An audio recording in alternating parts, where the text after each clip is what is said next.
একটা মেয়ে কিভাবে ড্যান্স দিবে, কিভাবে নাচবে, কিভাবে গান গাবে, কিভাবে হাত ধুলাবে, মাজা কিভাবে দাঁড়াবে, মাথা কিভাবে ঝাঁকুনি দিবে। একটা জাতিকে পরিবর্তন করার জন্য দুইটা জিনিসের প্রয়োজন, শিক্ষা ও সংস্কৃতি। শিক্ষা ও সংস্কৃতির মাধ্যমে একটা খ্রিস্টান জাতিকে মুসলমান বানানো যায়, একটা মুসলমান জাতিকে খ্রিস্টান বানানো যায়, একটা হিন্দু জাতিকে মুসলমান বানানো যায়, একটা মুসলিম জাতিকে হিন্দু বানানো যায়। মূল ব্যাপারটা হলো শিক্ষা এবং সংস্কৃতি। জন্ম কোনো বিষয় না, জন্ম কোনো সাবজেক্ট না। একটা হিন্দুর ঘরের সন্তান যদি নবজাত সন্তান মুসলমানের ঘরে লালিত পালিত হয়, বড় হওয়ার পরে আল্লাহ বলবে না রাম বলবে? আল্লাহ বলবে। বাচ্চা কিন্তু হিন্দুর। আবার নবজাত মুসলমানের সন্তান যদি হিন্দুর ঘরে লালিত পালিত হয়, বড় হওয়ার পর রাম বলবে না আল্লাহ বলবে? বাচ্চা কার বলছে কি? বাচ্চা মুসলমানের বলছে রাম, বাচ্চা হিন্দুর বলছে আল্লাহ। কি বুঝলেন? হ্যাঁ, জন্ম কোনো ব্যাপার না, জন্ম কোনো সাবজেক্ট না। যদি জন্মই সাবজেক্ট হইতো তাহলে মুসলমানের সন্তান কেন রাম বললো আর হিন্দু সন্তান কেন আল্লাহ বললো? জন্ম কোনো বিষয় না, এটা প্রথম মাথার মধ্যে নেন। মূল ব্যাপার হলো শিক্ষা এবং সংস্কৃতি। দেখবেন এক ব্যক্তির দুইটা সন্তান, একটা সন্তান মাদ্রাসায় পড়ে আর একটা সন্তান স্কুলে পড়ে, দুইজনের কালচারের মধ্যে পার্থক্য আছে কি নেই? বাচ্চাতে একজনের একই আব্দুল্লাহ সন্তান, একই আব্দুল্লাহ সন্তান, একজনে মাদ্রাসা পড়ে একজন স্কুলে পড়ে, রং ঢং কালচার পোশাক আশাক কথোপকথনের মধ্যে হাজারো পার্থক্য। তার মানে জন্ম কোনো ব্যাপার না, জন্ম কোনো সাবজেক্ট না। মূল সাবজেক্ট হল কোন পরিবেশ, কোন শিক্ষা। দেখবেন হাজারো ভালো সন্তান খারাপ পরিবেশে যাওয়ার কারণে খারাপ হয়ে গেছে, হাজারো খারাপ সন্তান ভালো পরিবেশে যাওয়ার কারণে। তার মূল ব্যাপারটা জন্ম না। আবরার ফাহাদকে কারা হত্যা করেছে? বুয়েটে ইউনিভার্সিটির সে আবরার ফাহাদ মেধাবী, তাকে কারা হত্যা করেছিল? মেডিকে সেই বুয়েটের ছাত্ররা। এই বুয়েটের ছাত্র কারা? সর্বোচ্চ মেধাবী। এই সর্বোচ্চ মেধাবীরা যখন খারাপ সোহবাতে যায়, তারা মেধাবী থাকে, তারা খুনি হয়ে যায়। জাহাঙ্গীর ইউনিভার্সিটিতে 100 ধর্ষণ করার পরে কারা সেঞ্চুরি পালন করেছিল? এই ছাত্ররা, ইউনিভার্সিটির ছাত্ররা। আমি কি বুঝাতে চেয়েছি? আসলে মূল ব্যাপারটা হলো জন্ম না, মূল ব্যাপারটা হলো শিক্ষা এবং সংস্কৃতি। ব্রিটিশ 200 বছর পর্যন্ত আমাদের শিক্ষা এবং সংস্কৃতির মধ্যে এমন প্রভাব ফেলছে, আমি যে মুসলমান আমি ভুলে গেছি। গিয়া দেখবেন হাজারো বাংলাদেশের মুসলমানের সন্তান যাদের বাবা একসময় আলেম ছিল, কিন্তু পরিবেশের কারণে তার সন্তান নাস্তিক হয়ে গেছে। কবির চৌধুরী, সে একজন নাস্তিক নাম করা। জানেন তার বাবাকে? তার বাবা কিন্তু আলেম, তার বাবা আলেম, লেকিন সোবাতের কারণে ধ্বংস হয়ে গেছে। মূল ব্যাপার শিক্ষা সংস্কৃতি, জন্ম কোনো বিষয় না। ব্রিটিশ 200 বছর পর্যন্ত ইসলামকে ধ্বংস করার হাজারো নীল নকশা এঁকেছে, হাজারো। আপনারা জানেন ব্রিটিশ এদেশ দখল করার পরে সমস্ত মানুষকে খ্রিস্টান বানাবার প্ল্যান করছিল। ঠিক আমাদের দেশ পরিবর্তন হওয়ার পরে গোটা জাতিকে নাস্তিক বানাবার প্ল্যান চলছিল। এদেশে 92% মুসলমান, মুসলমানদের কারণে এদেশ স্বাধীন হয়েছে। ভারত থেকে 47 আমরা কেন আলাদা হয়েছিলাম? ইসলামের কারণে, অন্য কোনো কারণে নয়। যে 47 ইসলামের কারণে আলাদা না হতাম, কিয়ামত আন্দোলন করলে ভারত থেকে আলাদা হতে পারতাম না। আপনারা জানেন হায়দ্রাবাদ তখন স্বাধীন ছিল, কাশ্মীর স্বাধীন ছিল, কিন্তু হায়দ্রাবাদকে আবারও ভারত দখল করে নিয়েছে, কাশ্মীরকে ভারত আবারও দখল করেছে। যদি আমরা স্বাধীন না থাকতাম, ভারতের সাথে সংযুক্ত থাকতাম, তাহলে আন্দোলন করতে পারতাম, কিন্তু স্বাধীন হতে পারতাম না। 47 ধর্মের কারণে এদের স্বাধীন হয়েছিল, একমাত্র ইসলামের কারণেই। ঢাকা ইউনিভার্সিটি নওয়াজ সলিমুল্লাহ রহমতুল্লাহ আলাইহি জমির উপরে এখন অবস্থান করতেছে। 600 একর জমি তিনি অক্ষ করেছিলেন। তৎকালীন সময় হিন্দুরা বারবার বাধা দিয়েছিল, 41 বার ব্রিটিশ সরকারের দরখাস্ত করেছিল যে বাংলাদেশে ঢাকাতে কি না হয়, ইউনিভার্সিটি না হয়। কেন? এমনকি গড়াই মাঠে রবি ঠাকুরের সভাপতিত্বে সেখানে আন্দোলন হয়েছিল ঢাকায় যে ইউনিভার্সিটি না হয়। ওদের কি দাবি ছিল? ঢাকা ইউনিভার্সিটি হলে এখানে মুসলমান সংখ্যা গরিষ্ঠ, মুসলমান সন্তানেরা শিক্ষিত হয়ে যাবে।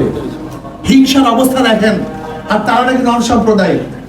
মুসলমান সন্তানেরা শিক্ষিত হয়ে যাওয়া, এমনকি রবি ঠাকুর বলেছিল ওরা কিসের ইউনিভার্সিটি করবে, ওরা তো কথাই বলতে পারে না। এই রবি ঠাকুরের কথা আজকে তাকে আমরা সিনে তাজ বানায় ফেলেছি, মাথার মুকুট বানায় ফেলে। যাই হোক, আমি সেদিকে যাব না।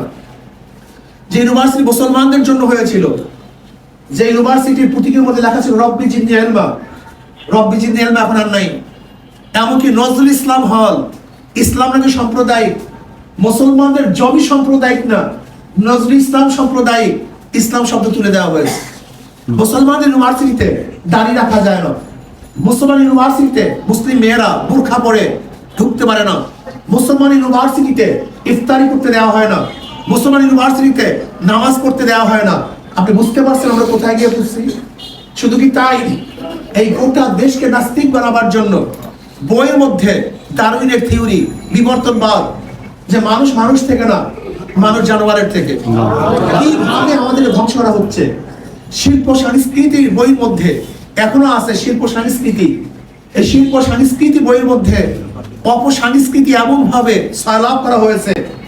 একটা মেয়ে কিভাবে ড্যান্স দিবে, কিভাবে নাচবে, কিভাবে গান গাবে, কিভাবে হাত ঝুলাবে, মাজা কিভাবে নাড়াবে, মাথা কিভাবে ঝাঁকুনি দিবে, গায়ের হলুদের নাচন কি, বিবাহের ড্যান্স কি, সাধারণ ড্যান্স কি হবে, কর্ণাটকের ড্যান্স হবে না দিল্লির ড্যান্স হবে না ক্যালকাটার ড্যান্স হবে, এই সমস্ত ড্যান্স হাতে নাতে আমাদের মেয়েদের শিক্ষা দেওয়া হচ্ছে আমাদের বইতে বর্তমানে।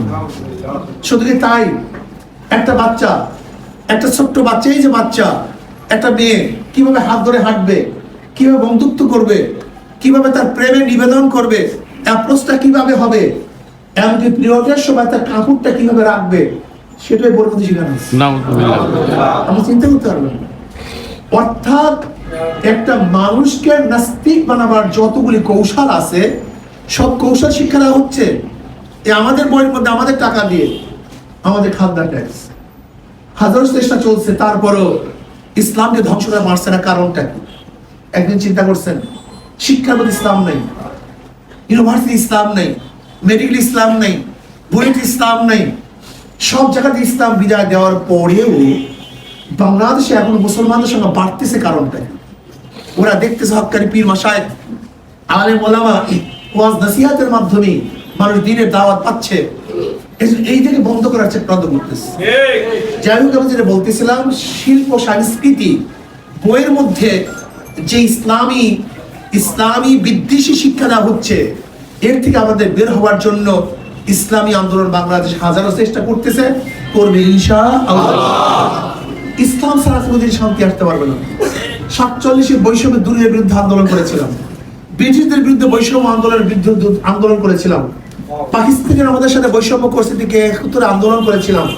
আবার 2024 5ই আগস্ট এই বৈষম্যের বিরুদ্ধে আন্দোলন হয়েছে, কিন্তু বৈষম্য দূর হয় নাই, হবে না কিয়ামত পর্যন্ত। 5ই আগস্টের পরে ভেবেছিলাম চাঁদা থাকবে না, দুর্নীতি থাকবে না, সেখানে কোনো দখলদারি থাকবে না, খুন ধর্ষণ, সমস্ত সাম্য, মানবিক মর্যাদা, সামাজিক ন্যায় বিচার প্রতিষ্ঠিত হবে, মানুষ বাকশক্তি পাবে, স্বাধীনতা অর্জন করবে। কিন্তু গতকালকে দেখছেন এই যে মৌলভীবাজার বাজার, যেটা সবচেয়ে বড় মার্কেট মৌলভীবাজার, সেখানে সমস্ত ব্যবসায়ীরা মিছিল করেছে চাঁদাবাজির বিরুদ্ধে। এই চাঁদাবাজ কারা? এই দখলদার কারা? একদিনও চিন্তা করছেন? শুধু চাঁদার চেহারা পরিবর্তন হয়েছে, কিন্তু চাঁদা বন্ধ হয় নাই। দুর্নীতির চেহারা পরিবর্তন হয়েছে, দুর্নীতি বন্ধ হয়নি। কিয়ামত পর্যন্ত হবে না, কিয়ামত পর্যন্ত, কিয়ামত পর্যন্ত। মাদার গাছ লাগিয়ে আমের আশা করা যায়, তেঁতুল গাছ লাগিয়ে বৃষ্টি পড়ার আশা করা যায় না। দুর্নীতিবাজের মাধ্যমে দুর্নীতি বন্ধ হয় না, চুরির মাধ্যমে চুরি বন্ধ হয় না, ডাকাতের মাধ্যমে ডাকাতি বন্ধ হওয়া সম্ভব। এই জন্য আমাদের শাইখ মুর্শিদ দাফরাল্লাহ বারাকাতুহু কি বলেছেন, শুধু নেতা নয় নীতি পরিবর্তন চাই। শুধু নেতা নয় নীতি পরিবর্তন। একবার বলি, একজনের নাম এ, একজনের নাম বি, একজনের নাম সি। ইও চোর, বিও চোর, সিও চোর। ক্ষমতায় আছে এ, সে কি করবে? হটাও এ, বসাও বি, সে কি করবে?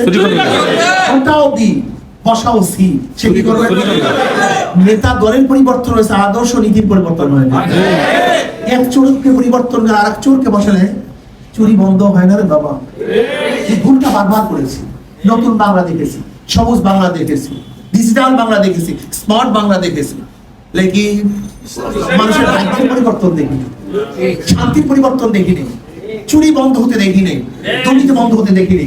কোনোদিন হবে না, হতে পারে না। নিজের ব্যক্তি পরিবর্তনের ভিত্তিতে সমাজকে পরিবর্তন করতে হবে। ইসলামী আন্দোলন বাংলাদেশ প্রথম ব্যক্তি পরিবর্তন করতে চায়। নবী আলাইহিস সালাতু ওয়াস সালাম 13 বছরে কিছু ব্যক্তি তৈরি করেছেন, কিছু ব্যক্তি তৈরি করেছেন।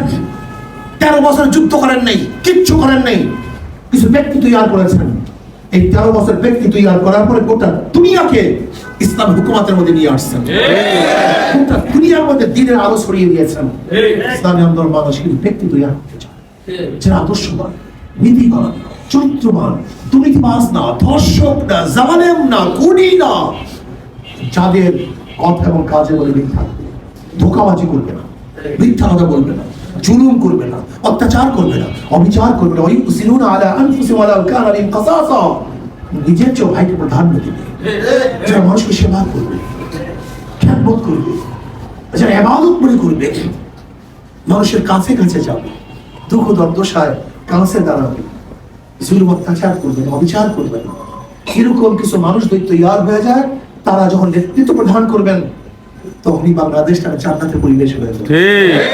সাম্য, সামাজিক মর্যাদা, সামাজিক ন্যায় বিচার প্রতিষ্ঠিত হবে। সাম্য, সবাই সমান, কুলি, মজদুর, তাঁতি, কামার, ঋষি, চামার সবাই সমান। মহিলা পুরুষ সবাই সমান, মুসলমান, হিন্দু, খ্রিস্টান, বৌদ্ধ সবাই বাংলাদেশের নাগরিক, সবার অধিকার সমান, সবার অধিকার, সবার অধিকার সমান। আমরা প্রত্যেকের অধিকার বাস্তবায়ন করতে চাই, ন্যায্য অধিকার প্রতিষ্ঠা করতে চাই। মহিলা পুরুষের মধ্যে সম অধিকার নয়, আমরা ন্যায্য অধিকার প্রতিষ্ঠা করতে চাই, ন্যায্য অধিকার বাস্তবায়ন করতে চাই। শুধু সমান না, ন্যায্য। আমার মা সমান অধিকার চায় না, 1000 গুণ বেশি অধিকার চায়। আমার দাদি, আমার নানি সমান অধিকার চায় না, 1000 গুণ বেশি অধিকার চায়। ন্যায্য অধিকার, চার্য অধিকার, আমরা তাকে সেই অধিকার দিতে চাই। আল্লাহ আমাকে এবং আমাদের সবাইকে সাম্য, মানবিক মর্যাদা এবং সামাজিক ন্যায় বিচার ভিত্তিক সমাজ কায়েম করার জন্য, ইসলাম হুকুমত কায়েম করার কোনো বিকল্প নাই। কাজে আসুন আমরা সবাই ইসলামী শ্রমিক নীতি বাস্তবায়ন করি। ইসলামী শ্রমিক নীতি বাস্তবায়ন করলি আর শ্রমিকদের অধিকার নিয়ে এই আন্দোলন করে করতে হবে না, ইসলাম আপনার অধিকার এমনি দিয়ে দিবে। আলাইহিস সালাম কি বলেছেন? মজদুরদের ঘাম সুতা বানাবে তার প্রাপ্তি দিয়ে দাও। আমিন। ভেঙে দাও।